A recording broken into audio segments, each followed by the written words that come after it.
Merry Christmas, everybody. We're back.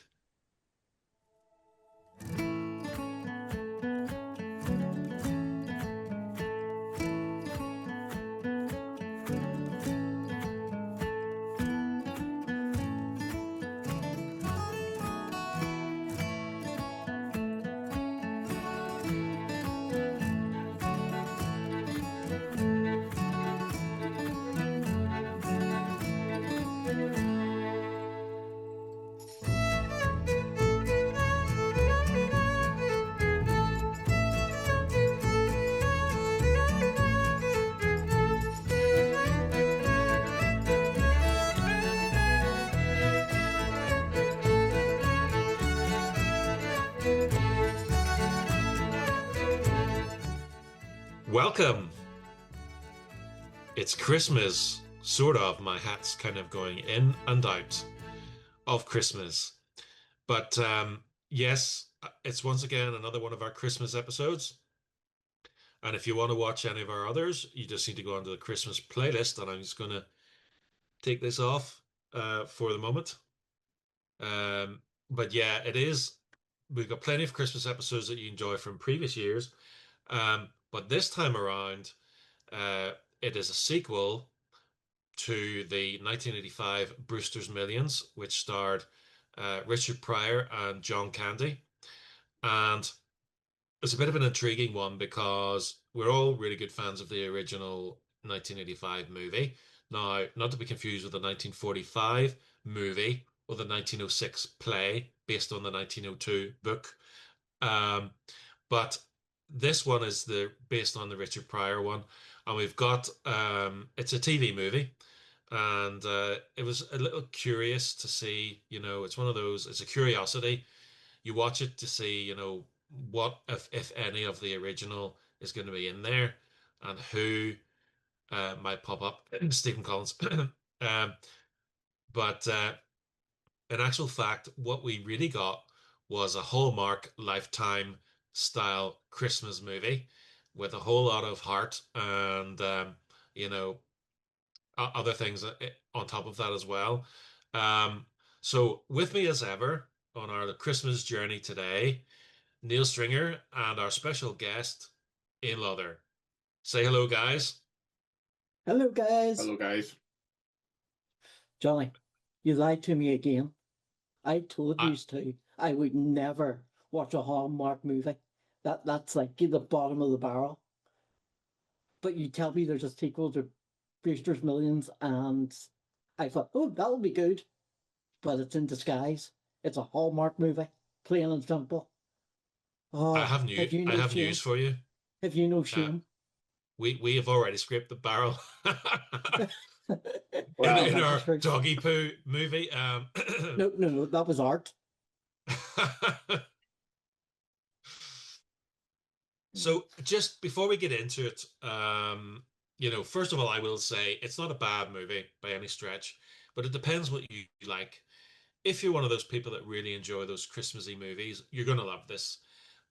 If you think they're terrible, then we watched it on your behalf, so you never have to think of it again.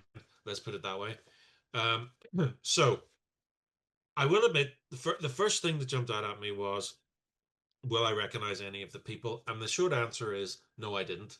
But when I looked closely, I recognized the auntie, but I didn't know what her name was. But she was in Family Matters, which was a show from 80s and 90s, if anyone remembers it. Um, but the breakaway character was Urkel. But anyway, she was in that show. But other than that, I wasn't really familiar with anybody else. But research has led us to believe that there are one or two family members of Richard Pryor in there, and certainly his daughter, who played one of the main characters, Opal, is people always say this, oh, she was the spitting image of him, but she kind of was, but very good in her own right. So from my point of view, this is not necessarily a criticism of the acting or performances or anything like that. They had a good idea here.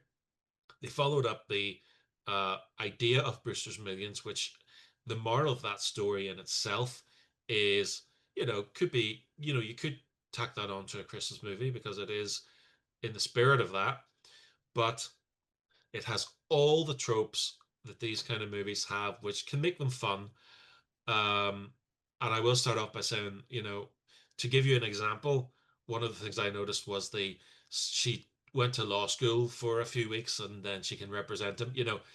We're talking about that level of realistic portrayals here, but we'll get into that in a minute. So, Neil, what did you make of it? What was your idea of what it was going to be versus what the actual end result was with this? Well, I thought it was going to be a comedy in the style of the original 85 film. I knew it was going to have a bit more of a TV vibe to it, but I think once I saw the poster before we came on there, I was thinking, this has got the makings of what looks like a Hallmark Christmas movie. And I think when it was playing, my suspicions were confirmed. It did bring this sentimentality up to 11. I must admit, when I was researching it originally, looking for Christmas movies, I did think, because I was trying to think, what could we watch and be interesting? I did think to myself it was going to be a comedy, and then I thought, oh, there's going to be a little bit of comedy, but with a bit of heart. But there really wasn't any comedy in it. I mean, there was perhaps a couple of chuckles here and there, but it was certainly not comedy at all. And I guess that's one of the strangest. I guess the strangest reason as to why, because one of the questions I asked myself was why, and there wasn't much research as to why, but I think they were just trying to tie it in, give it something with a bit of heart. Maybe thought, well, actually, this moral, like I said at the beginning, this moral could be a Christmas story, and so there you get. Um, it's not really a different story. It's just done in a modern way, and they did a good job, I think, of keeping the spirit of Richard Pryor in there. But it certainly was not, as you say, it was for me, it was not the movie I thought it was going to be.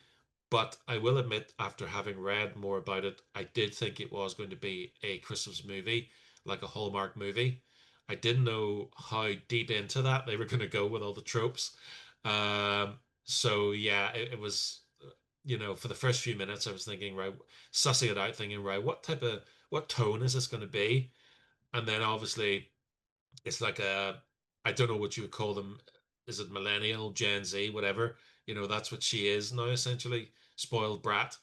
And she's going to be taken down a peg or two by her auntie. That's essentially the dynamic of it, isn't it? Yeah, you still got you have to complete a list of tasks if you want to keep your money. Which is a very good Um, premise, isn't it it, really? is, it is, but other than that, that's the fact that it's the Brewster family, you know, it's certainly not what I would call a sequel in the truest sense of the word, you know, I think because they branded it as a retelling or something like that. What they weren't yeah, specifically saying, oh, this is a direct sequel, but still cashing in on, what the original identity was and did, that sort of thing. yeah. We've got to really kind of talk about the sort of tropes that show up in these. So you've got the people, there's always some kind of underhanded activities being done in these films. There's always a baddie, isn't there? And they're Yeah. not they're not subtle about it. No, so we've got the spoiled girl whose auntie wants to retire and she wants her granddaughter to take over the family business. She doesn't want to because she's off making her own money on the back of her inheritance. Her job, it isn't the most reputable job. She's a salesperson who gets around sort of legalities, really. It's a Making materialistic things, role, isn't it? yeah, making things seem better than they are, selling things that are, subpar, and making them look incredible, to the buyers, that I, sort of thing, Yeah, I bit think I think soulless. the way they were trying to say was that she was naive in the sense of she wasn't knowingly doing that, but that she just believed what people told That her. that bit must have been after she left law school, right? You know,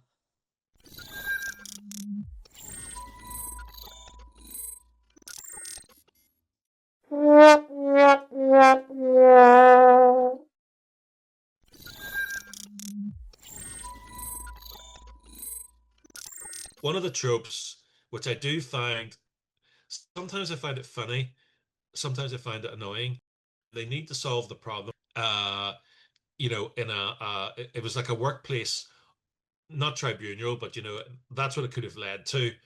And she basically was introduced as their, attorney or whatever, which I'm not sure you're legally allowed to do.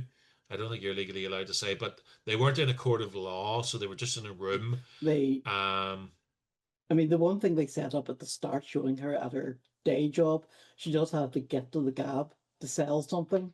So she was basically selling being a lawyer and being threatening almost, hoping that it wouldn't go to court, and in many ways, it's a bit like I don't think this is what they were going for, but it reminded me a bit of John Candy. In a lot of his films, he does kind of bullshit his way through things sometimes. So maybe unintentionally, there's a there's a John Candy link to that. But I think it was probably more to do with um, someone who can be clever in business and clever, you know, in trying, as you say, the salesperson trying to do these things and ego, basically getting the better of them. But obviously, in this particular instance, there, uh, she called it a shakedown, but they were trying to get this guy who was the boss to admit, that he fired the character of Opal without really any justification. I mean, the rules are different in America.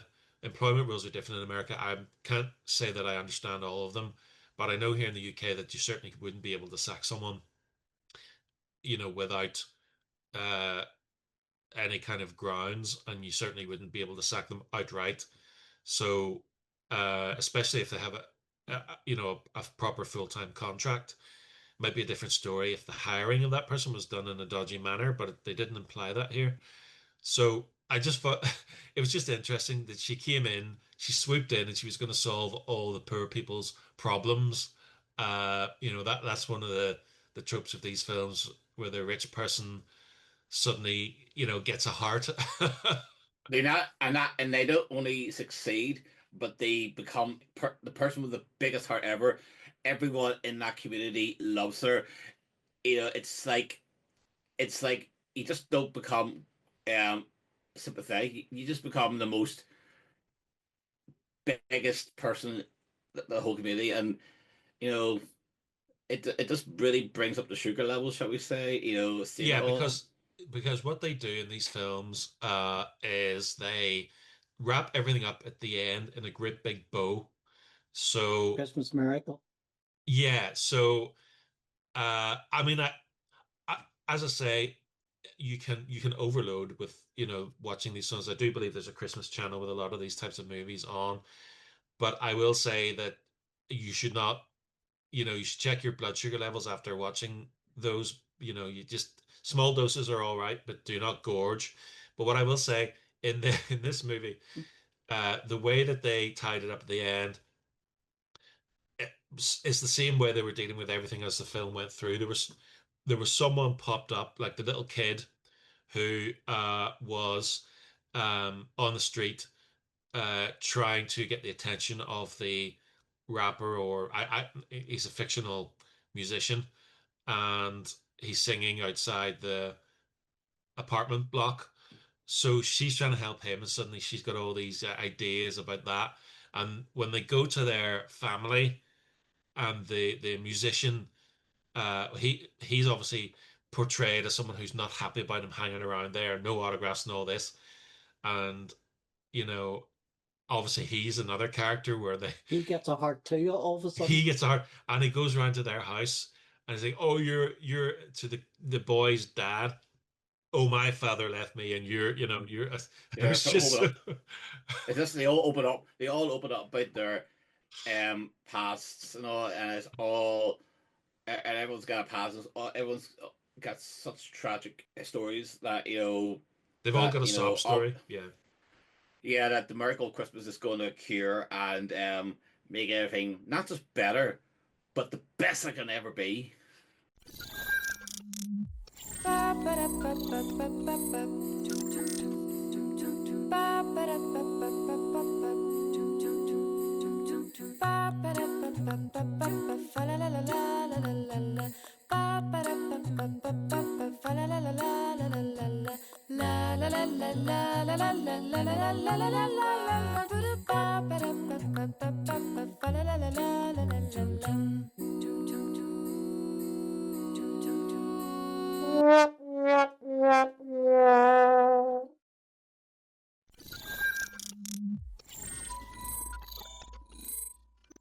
Yeah, because the kid was almost like Tiny Tim in a way, wasn't he?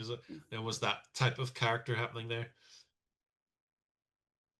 Yeah, he was pretty much, and again, he's the kid who, is trying to save his dad because his dad's, working two jobs, isn't in the best of health, so he wants to try and impress this rapper in the hope that he'll get a record deal or something. Yeah, You that know, was Yeah, his. He had the line. He had the Brewster's Millions line. He's like, "Break me off some of them Brewster's Millions," you know. I think it's a case of some kid who's got no hope, and their only hope for a good future and a successful way out of the slums is to go on to a talent show and hope Simon Cowell doesn't act you out. I mean, he wasn't even wanting to put that much effort in. He just wanted the guy to see him singing and hand him the record deal. I mean, that's pretty much Yeah, what he was doing. So, in a way, it's like a millennial's idea of, you know, well, it's working not really a millennial's idea. It's more a Californian idea of that's what's it what I was called? kind of thinking, Manifestation. but at least when, the rapper goes to the kid's house and they sit at the piano, we actually realize, okay, the kid's got skill. Yes, this Whereas is at true. first you're not sure. You're sort of thinking, okay, he's trying to do a nice thing, but you know, what's singing in front of a building really going to do? There's yeah. lots of people can have a voice. And on that note, sorry, I'm just choking here. Just so I'm trying not to spit my water over all my keyboard and everything here. But what I was going to say was they, although we're kind of sort of gently mocking here in the way that we're talking about the stuff that happens. That being said, you know, the performances are really good, and it's not so unreasonable and crazy that it's not really as far-fetched, let's say, as some of those Christmas movies that I've seen are, where you just think people just wouldn't get on that way. At least it's within the realms of possibility. Now, obviously, where it falls into those Christmas movie traps is where the impossible things become easy quickly. That's essentially the order of the day in these things.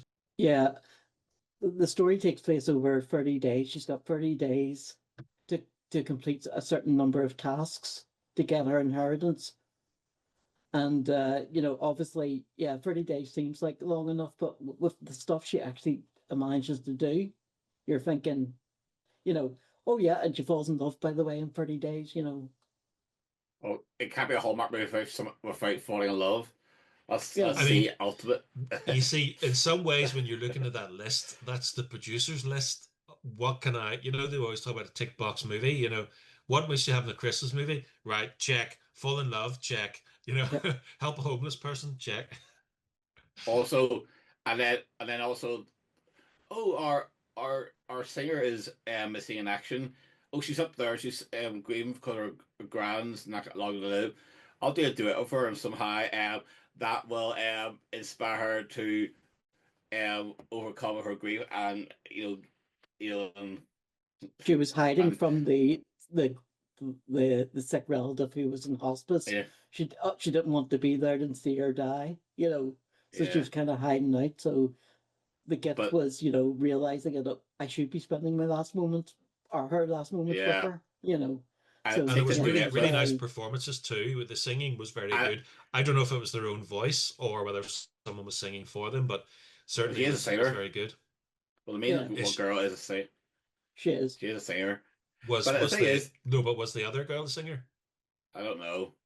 Not sure. But I would say that it does come across like a low rent Sister Act 2 in places. Well, it In is going for that vibe, and I know we're going to constantly bring it up because that's what this movie is. And I guess we were in the situation where we were coming from being fans of the original movie, which I think in many ways is probably, I would say, quite misleading as to what this movie is about. Um, but at the same time, for us, it doubles as a, well, we were going to watch Christmas movies. Um, but this is a more interesting way of doing it because it's not a straight up you know, Hallmark movie or Lifetime movie. It's based on, the previous stuff, the previous Brewster's Millions people and characters and things. So, um, but what I will say is any of the viewers and listeners want us to actually do a proper Hallmark film one year for Christmas, give us some suggestions.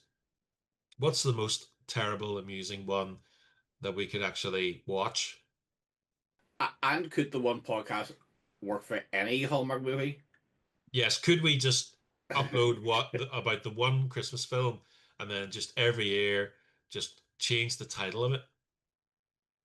You know, Just Like the that's what they this do year pretty much, isn't it? The one script just changed a few hmm. bits about I and mean have you ever saw the posters for a Hallmark movie? They're all pretty similar. They could all be done by AI. They really could. But they had a good cast, and I think that helped this movie. Lifted this movie up a notch above a lot of the others. Having said that, I mean, I do know like a lot of the Hallmark films and Lifetime films. You got people like Dean Cain doing movies like that. People who are um good actors that maybe their career's not where it was, and they're getting gigs doing these movies, and I don't think there's any harm in that. I think no, I mean it's steady money. You yeah, know, but for the viewer, I But think it helps because you've got people who know their stuff, and you don't get the lame acting that you get in some much cheaper produced stuff, because I think uh but where a lot of the money goes is to the cast in those better made Christmas movies. also but also the dialogue is pretty bad in those Hallmark movies to the point where no matter how good an actor it is, the dialogue's going to come across very Yes, um and I think though as corny. well, Neil, that a lot of those actors, I think I got the impression when we went to the Comic Con that Dean Cain was at, and he talked a little bit about those. I kind of get the impression that the actors that go in kind of go in because they enjoy doing them. They feel that the message in the movies is important and that they actually enjoy. They know what it is they're Yeah, getting in for. They're not expecting that it's going to be, you know, a, yeah, a s- a Midsummer Night's Dream or Shakespeare, some other work of his. well, That they're not necessarily thinking along those lines, but they're playing to an audience. well. You know, as the viewer, you benefit from actors that aren't necessarily getting the bigger work now, and they're doing these things. Then it does lift it up. But then, as well as that, there is a certain formula, which is why I think when these actors go in here and do these things, they know, right, this is a Hallmark Christmas movie. We've got to hit this point and this point, and there's a certain fun in that. I'm just getting from interviews that I've seen of people that have been in them, and from my own experience talking to people, as I say, hearing the conversations from people in the Comic Con, uh, you know, the, but people love it. There's a big audience for these movies because you know what you're getting. It's the same reason why people watch horror movies. It's the same reason why people watch slapstick comedy.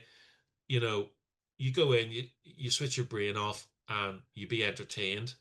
Now, in some cases, the way you're entertained isn't necessarily how the producers of that product want you to be entertained.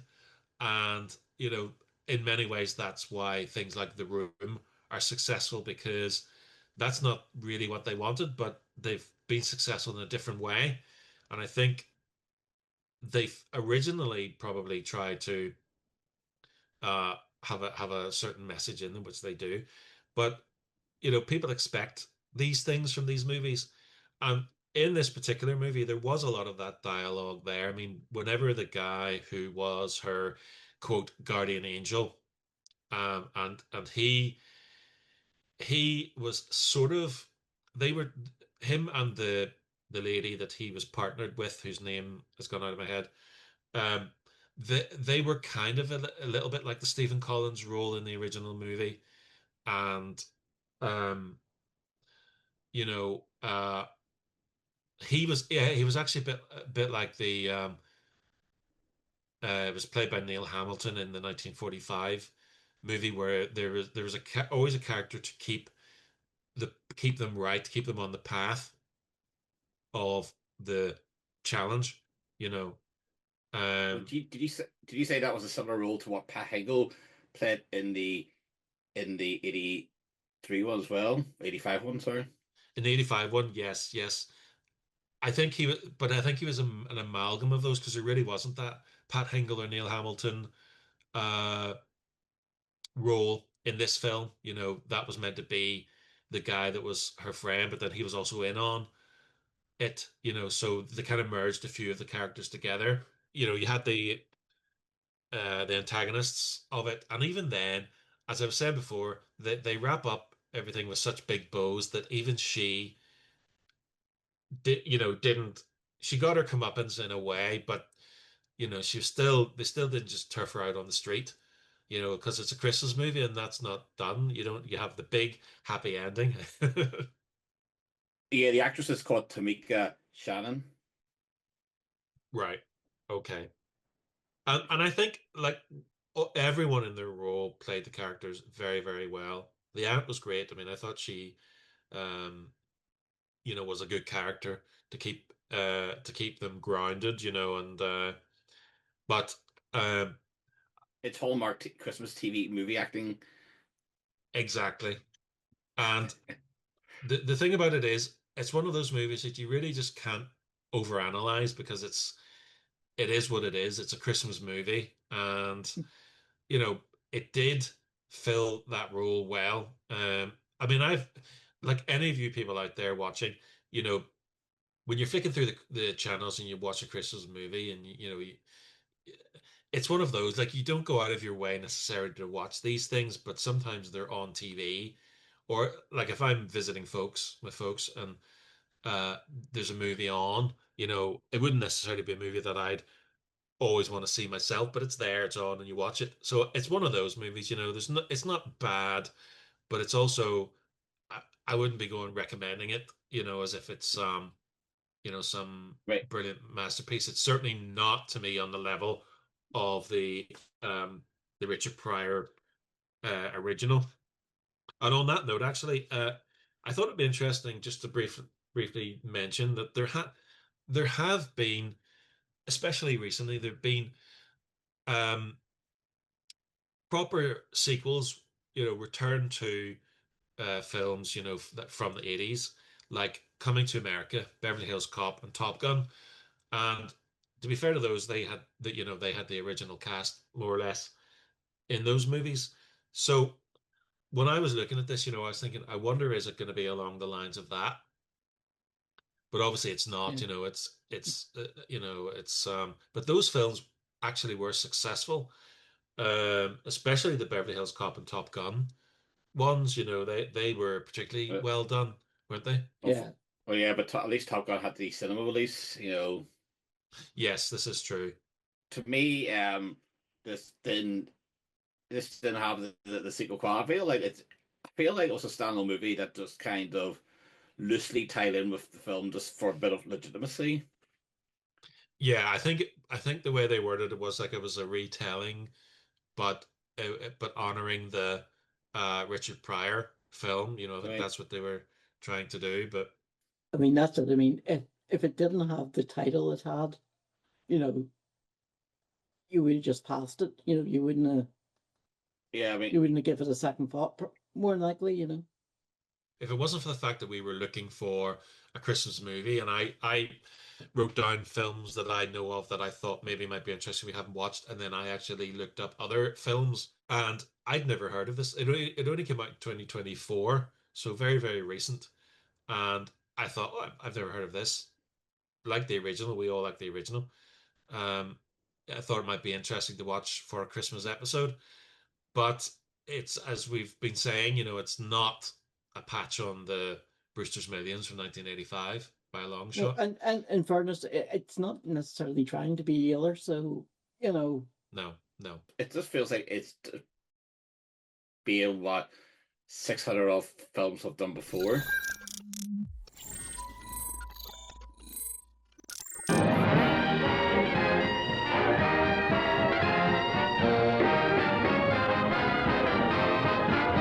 Let me congratulate you, Mr. Brewster. You've just inherited $8 million. There's no indiscriminate gifts or giving away of funds. Don't be stingy, though. Your uncle hated a stingy man. No more than ordinary dissipations. Your uncle hated a saint. Let him spend his money freely, but get his money's worth. Above everything else, no matrimonial entanglements. No matter. Oh, wait a minute, gentlemen. Wait a minute. I'm getting married tomorrow. No, you'll have to postpone your wedding, Brewster. A wife might become a very valuable asset. What are you buying now for $20,000? I got the whole top of the Gotham building. The flagpole? No, the top floor. So you can park your helicopter, no doubt. And if you want to get in touch with us, here are the many ways you can do so. We're on Twitter or X, and it's @ChatSchmat. The same on Instagram, @ChatSchmat, and we're also on Blue Sky. On Blue Sky, it's @chatschmat.bsky.social. And we've been on Facebook for a while. We haven't really said anything about it, but here we are. It's facebook.com/chatschmat. So you can come along there. And finally, of course, as always, we're on email, and that is show@chatschmat.com. So please get in touch, and don't forget you can also comment on the videos as well.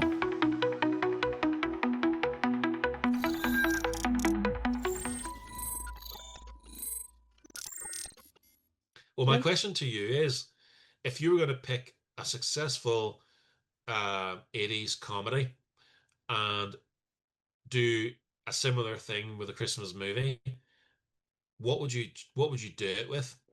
Three Men and a Baby. I know they already have 3 Men and a Little Lady, but you That could could probably work. do That could work. Karate Kid. Well, it's not a comedy, is it? No, it'd be funny. well, But Police Academy would make it Yeah, interesting. yeah. But a schmaltzy one. Dirty Rotten But- Scoundrels at Christmas. Yeah. Yeah, that Body- would actually body- Teach work. them a lesson. Yeah, how do you know Hallmark. you don't have like an executive from Hallmark watching this right now taking down notes? Well, yeah, he could be one of our subscribers. And given that the network is the BET Plus, and Richard Pryor is a role model as well, so I guess they wanted to try and honor him in that way, so perhaps that's part of it too. But I just think that people are willing to try anything to because they must have really, really reused so many scripts, like we've said, for the Christmas movies, that they are approaching other projects to glean from. Yeah. But I mean, it would be even worse if it was a horror film that they turned into a schmaltzy Christmas movie, wouldn't it? Because that would just ruin the whole point of it. So you have to be careful about the project, don't you? I did see someone do a Photoshop of The Shining and done like a Hallmark Christmas movie. Right. With Jack, Wendy, and Danny posing like a happy family at the Overlook Hotel. Well, I mean that might work, but I think the problem is that would work too well as a comedy. It wouldn't really work. Um, which actually is a fair point to raise, is that we went into it thinking it was a comedy. Um, I mean, obviously, I didn't think it was an outright comedy. I thought it was part comedy, part drama, but there really wasn't much comedy at all. No. So that's really on our perception of it going in. But then at the same time, if you're channel surfing and you see a thing called Brewster's Millions Christmas, you know, a lot of it's the same with a YouTube title, same as the way people who make programs, the title is important because it's what people instantly No, see. they make it disappointed when they see what it actually is. Well, this is it, and I think in fairness, if you wanted a sequel to Brewster's Millions 1985, you're not going to get one here. It's one of those things. It's kind of like if somebody said to you, "Oh yeah, I'm really looking for something, to enjoy over Christmas. Anything you can recommend?" I'm not 100% sure I would turn around and say, "Oh, hey, we watched this Brewster's Millions Christmas. Have you ever seen Brewster's Millions?" No. I Okay, mean, well, all right. Do you like Hallmark films? No. Right. Oh, forget I mean, it. one of the Christmas movies I watch every year is National Films Christmas Vacation. And then, but years later, I've never seen this one, but apparently they done a straight to DVD follow up to Christmas Vacation called Christmas Vacation 2, and I think it was just Cousin Eddie, Randy Quaid's character, and it was a Oh, I've straight to seen it. DVD affair. Is it bad? Yeah, it's pretty bad. Whereas I Who'd have love think the original you Christmas think on Vacation. paper a movie with him, all about him, would be cool, but no. Sometimes I think it works out. I think you realize he's actually better as a supporting character. Because Yes. I do love him in the Christmas Vacation, but I think he works well when he played off Chevy Chase's Clark. Yeah, definitely. And so you kind of wonder, who was this for? Because if it's for fans of the main star, China Anne McClain, if it was for fans of her, then I suppose they would enjoy it because really you don't have to have seen the movie, No. the original movie, to watch this. All right, yeah, there There's are obviously references to the character of Monty Brewster, but other than that, there's a market for Hallmark Christmas movies in the same way there's a market for Mills and Boon's novels, and so I have a feeling that it's probably tailor made for that crowd. Obviously, they're popular. I mean, even great TV that always does Hallmark Christmas movies every Christmas have a season called Christmas in July where they play Christmas movies over the summer holidays, and you're thinking, why you put it on summer holidays? So there must be a fan base Must that be just an wants to audience watch Christmas for it. movies. Yeah. There must be an audience. there is this knack. It's one of the things that Michael Landon used to say was he said that, the one thing I can do well is I know how to make people cry. And that his whole career, he made schmaltzy TV. And whilst I don't think these movies are on the level of Michael Landon, I certainly think they give it a good try. And I think, in as much as the dialogue is probably quite tired in a lot of the movies, because you kind of expect it, uh, they do lay it on thick. And I think that's part of the charm, I suppose, of the movies, is that you kind of expect, I mean, like for example, in this one, Andrew was the character called. Yeah, played by a rapper called Little Romeo. Right. Unfortunately, I've never heard of him, but he was very good in this, and he actually, was doing a lot of the exposition, um, and in the way that he was keeping an eye on the tasks with her, and in the church scenes as well. He was And tying a falling lot in of love the with story her. together. Yeah, but he was doing a lot of, dialogue, heavy lifting, and I think he handled it well because those kinds of lines are not easy to uh deliver, and because he had a lot of them because he was basically trying to his character had internal conflict because he was trying to save his own job, but at the same time he Yeah. was growing to like her character. I mean, God, can you just picture like a local version and say Rihanna is brought into someone's house after being told this kid's a fan of theirs, and then she talks about her own Christmas and somehow is able to adopt this family and help them. Yeah, he was Or he was maneuvered in to buy the property, and he I was mean, he was playing piano with a kid. I mean, really charming moments, but there would nothing would ever happen I in the mean, speed in which it happens in these movies. what if one of the kids was like a Lorraine Kelly fan? I mean, I know it's not anything to sing, and all of a sudden Lorraine Kelly comes to their house and offers to give them the best Christmas ever. Hello, would you like to come to Asda for your Christmas? All right, maybe not Asda. I don't know where Lorraine Kelly shops, but Perfecto. Oh, this is really good. It's very dirty in places. Don't you love the word buttocks? I love what you've got to say about buttocks. Isn't buttocks a great word?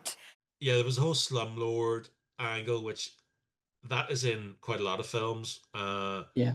And she had a hand in a lot of stuff, but they didn't. It wasn't intentional, so she wasn't morally bankrupt. There was just enough jeopardy there that if people found out who she is, they might not be happy. But at the end of the day, remember, we're wrapping these up in a big bow. The friends at the end were like, so what? The past is the past. What really matters is who she is now. Today, No. yes. So there's no Oh. dissent among them. And look at this. I brought your daughter back.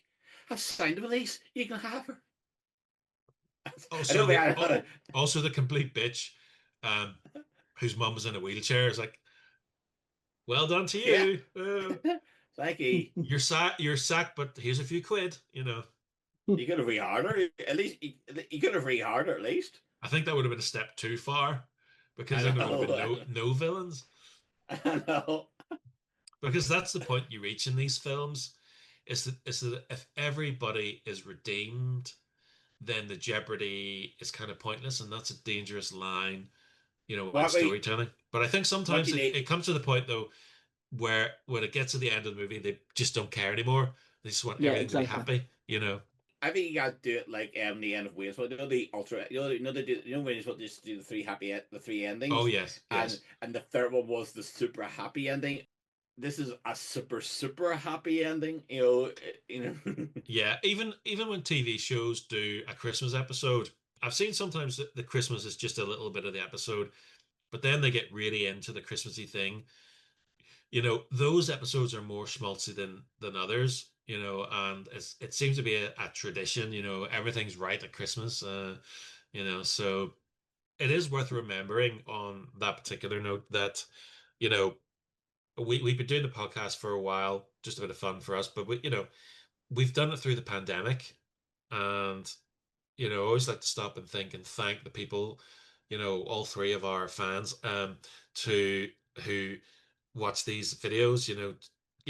The fact that you've done that, the fact that someone's liked them, the fact that someone's actually watched them, we just want to say thank you very much for doing that, because at the end of the day, we enjoy your company, and we do this for fun and enjoyment, and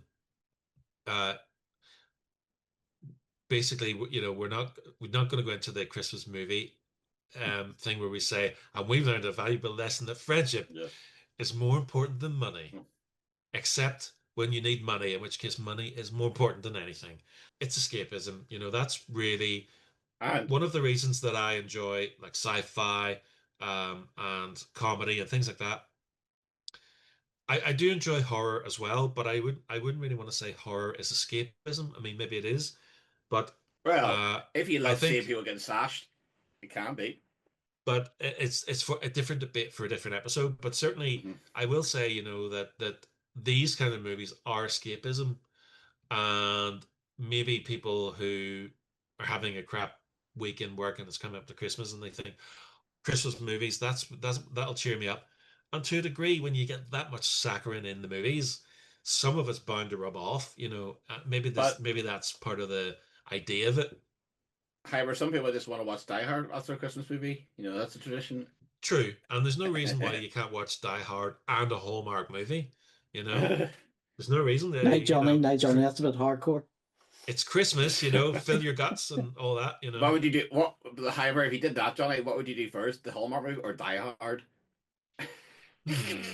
It depends what you want. If you want to watch the Hallmark movie for the schmaltz and then you want a palate cleanser, watch Die Hard. That.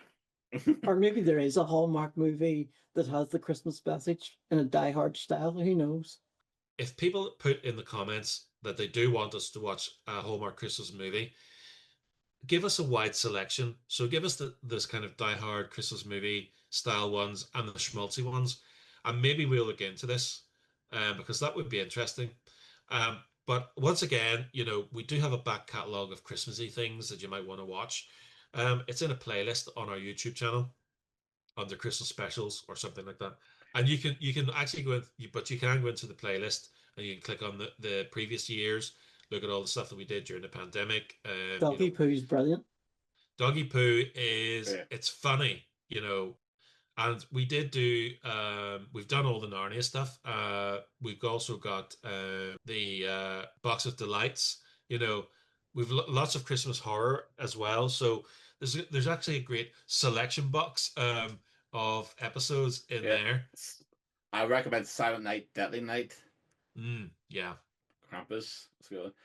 But what I said is but the Hallmark movies, it's always like Christmas in Burbank, Christmas down the street, Christmas upstairs. I'm exaggerating the titles, but there's always something like that in the titles, isn't it? I think the goal of a Christmas movie is to give you that warm, fuzzy feeling.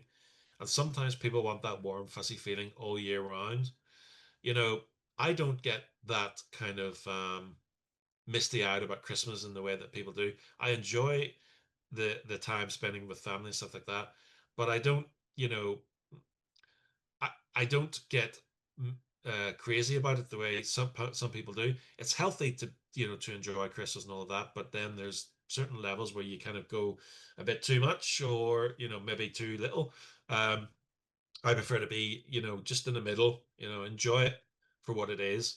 But I do think I'm sure people watching and listening to this know a neighbor or a bunch of neighbors or friends who go all in and they've got all the decorations, the lights outside and all that. And I just think, that's great. If you really enjoy that, go for it. I can't be bothered. I can't be bothered with all that. I'll just go to my folks who've got it decorated. But I don't begrudge people doing it, I do think there's a good, it's probably a nice sentiment to have, especially in this year, because with financial situations, not just here, but around the world, to get that warm feeling of these Merry Go Christmas is a nice feeling to think about.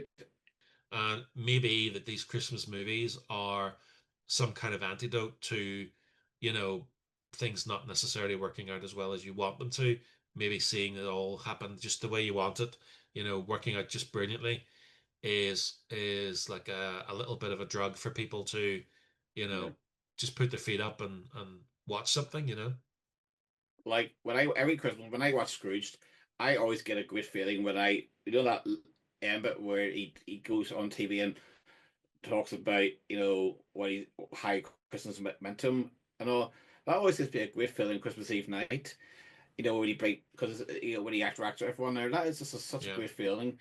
And when every Christmas Eve, when I watch Christmas Vacation and I see cousin Eddie kidnap Clark's boss and convinces him to reinstate the bonus so he can get a swimming pool. I always love that film. For me, when the police come in there. For me, I really enjoy Trading Places, and one of my favorite bits is when Dan Aykroyd is at his lowest, dressed as Santa, putting in going to the buffet and putting all the food in. And in that movie, he is a rich person being taken down a peg, but at the same time, he is also being screwed over by even more rich people. So Yeah. there's definitely, although it's not a schmaltzy Christmas movie, there's definitely a message in there. And, Oh, yeah. so what I would say is, obviously this movie for me is not going to be up there with Trading Places, but at the same time, it's a much more interesting premise than some of the other more mundane, sort of Lifetime, Hallmark movies that are a bit lazier in the execution. So I would certainly say, yeah, it's definitely worth a watch. But what I want to know is, right, Neil, if you had to pick one Christmas movie, and I'm saying Trading Places for myself, but if you had to pick, what would you say is, out of all the movies that you watch every year for Christmas, what would you say is the one that you enjoy the most? I always love watching Scrooge every Christmas Eve, so I do have a lot of love for that film. That's your Trading Places then, that one. Yeah, What it's about mine. what about yourself, Ian? Uh, Probably Santa Claus the movie, actually. Oh yeah, Just because that's it's a the good one first one. too. It's the first one I remember watching with my mum and dad when I was very Hmm. young, so Yes, that one's that always was. stuck with me. It's funny because that one I did see that one in the cinema, in the Canon ABC, and in school we had a little book club, and there was actually a storybook, but the book was, it was stills from the movie. So it was the story of Santa, but it was a little storybook, but it was done with the stills of the movie, and the cover Yeah. was, um, I had that, and you know, the other thing I had was the snowman and Santa, Father Christmas, Raymond Briggs. Mm, I have to say, I do watch the snowman every year, and I do mm, watch Father Christmas every year.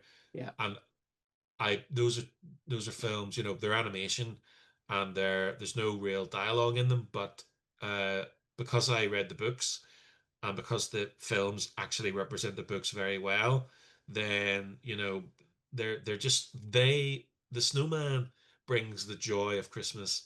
It distills it down into a few minutes of animation, Mm. um, and the Snow Dog as well, the sequel. But in terms of feature films, yes, Trading Places is the one I watch non-stop every year. There's plenty more. I mean, we've mentioned some of them Also, here. I think I watch Batman Returns every Christmas as well. Do It's you? Yeah. And there's a lot of debate about what is and isn't a Christmas movie. And I can safely say that this is a Christmas movie that we've watched.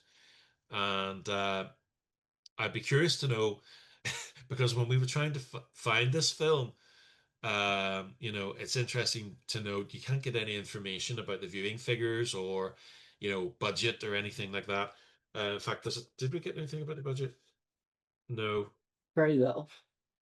There's very little information because it's a TV movie. They're not obliged to supply that information, so we just don't know.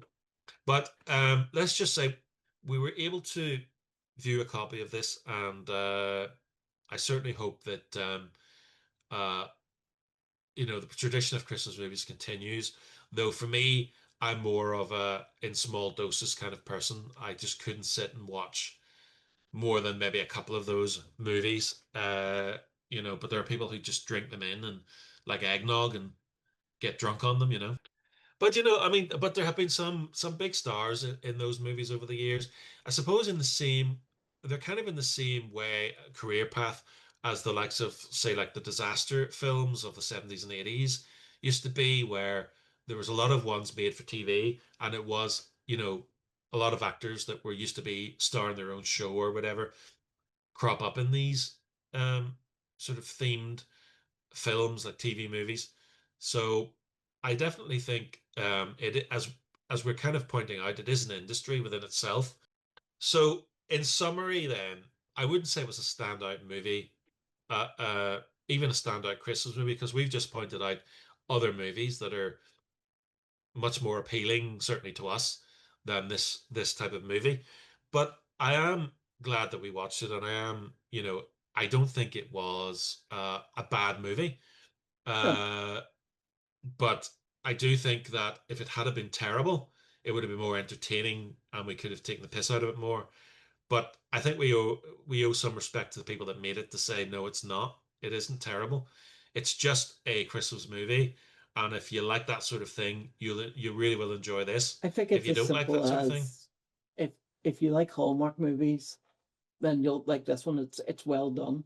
If you don't like Hallmark movies, you'll probably yeah. skip it And anyway. the Lifetime is another channel that does all these kinds of movies as well. And quite often you see them here in the UK, we see them on Channel 5 quite often.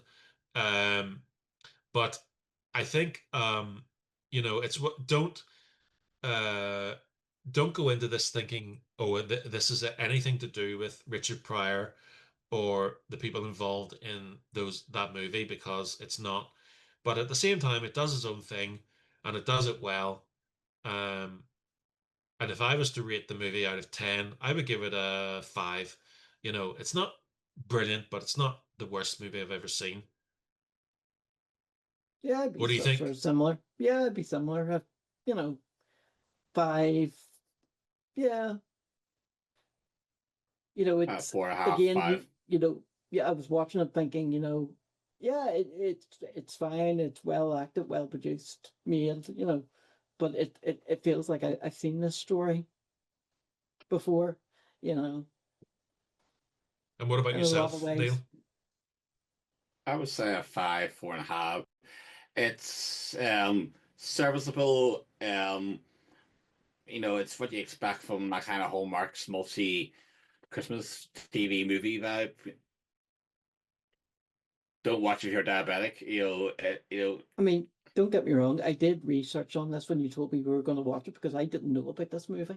This movie was, and I was even more surprised when I seen it was 2024.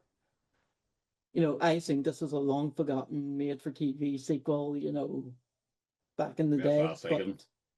Um, so when I did do the research, I was a bit disappointed that it wasn't classed as a sequel comedy in the style, in the vein of the Richard Pryor. I was a bit disappointed, I have to say. I thought that wee bugger Johnny's got me again, you know. I think Uh, I myself was disappointed that they went down that angle and they didn't have more comedy in it. Because I actually do think they missed a trick there. They missed a trick they did. in not making that more of a comedy, because I think they could have done You it can still well. tell a message, and you know, Yeah. And if there's a takeaway from it, and why it didn't rate higher, certainly in my vote for it, is that it could have been a comedy, do you think and it could have. do you think then the name, what they've called it, Brewster's Millions Christmas, or do you think that's actually maybe a detriment to it then, instead of a help? I Because it think gives you an so. expectation, because it gives you an expectation of what you're going to get. It does give you a false expectation. I mean, we all just said it there. We weren't sure what it was going to be, but we certainly thought it was going to be more like that. I mean, because don't get me wrong, that 1985 movie it wasn't a screwball comedy. They weren't No, laughing in it, but it was funny. The characters and situations were funny, but it wasn't an out and out comedy, although it was funny. But mm, that's why I thought maybe this would work. And maybe there is a Christmas movie out there that we're unaware of that does meet that expectation, and that's why again I extend that out to the viewers and listeners.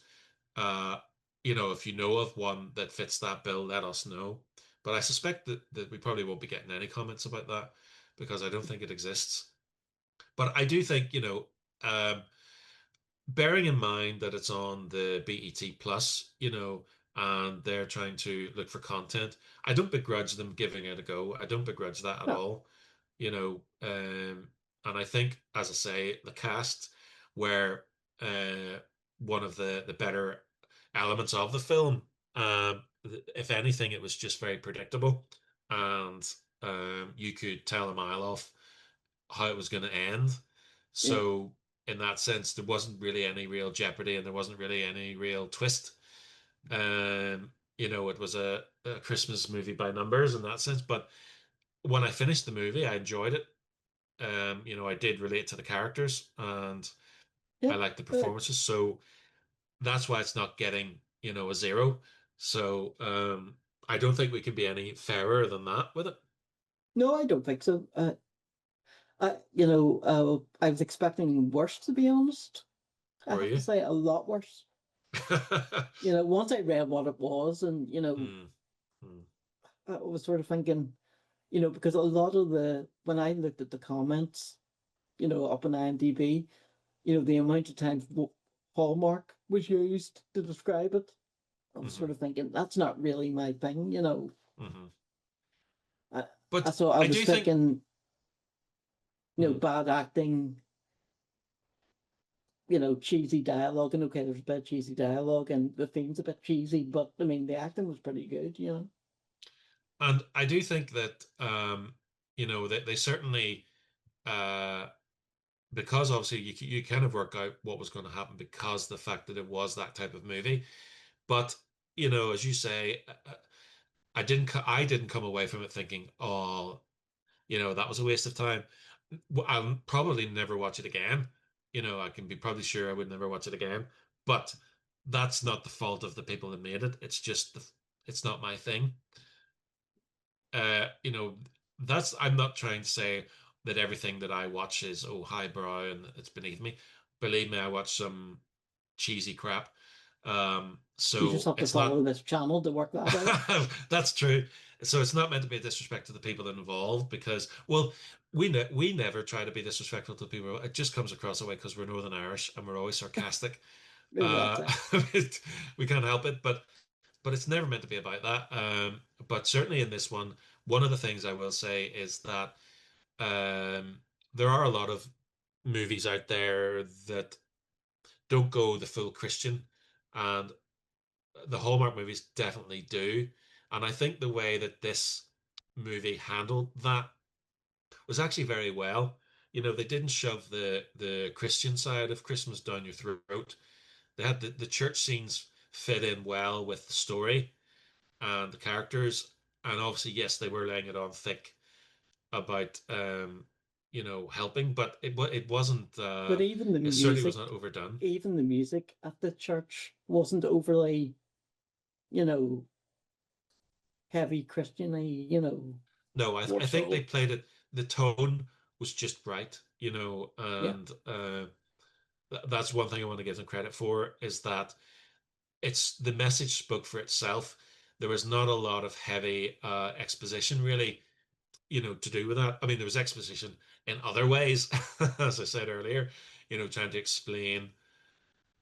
Uh, I mean, I think the character of Andrew, because he was duplicitous in a way, he had to do a lot of explaining because he was going back and forth between moving the story along for the main See, character but and that's another doing thing. the I underhanded know I'm stuff. going back a bit here on the plot, but that's the other thing. I mean, yes, okay, he was, but he didn't do a lot to hamper her.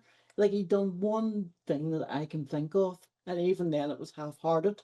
You know, Yeah, yeah, he wasn't evil. He was just misguided, as to how they could resolve it. But once he got to know her a bit more, he realized, that this wasn't a good idea, which is really good for this type of movie because that's kind of like, he's not all bad. You want them to fall in love type scenario. That's what these kind of movies do. They have these characters, or they want the audience is rooting for them, you know. So, um, don't forget that you can leave comments. We really, really appreciate that. And you can also email us show@chatschmat.com. Um, and you know, we'll go schmaltzy and say, we hope that you're having a great Christmas and hope you have a great New Year. And we have plenty of other Christmas content in the past and, coming at you this Christmas. So we've got a lot of things too coming on the channel. So just do subscribe and do like and comment. We always appreciate any interaction with our viewers. Um, absolutely.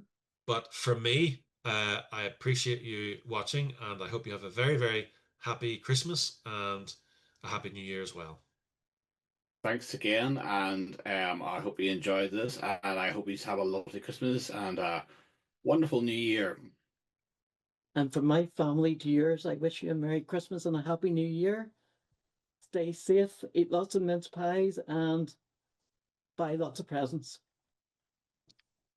Send it to us. For Send us. it to us. For us. Yes, For us. we'll put our wish lists in the description. Bye, everybody. Bye. Bye.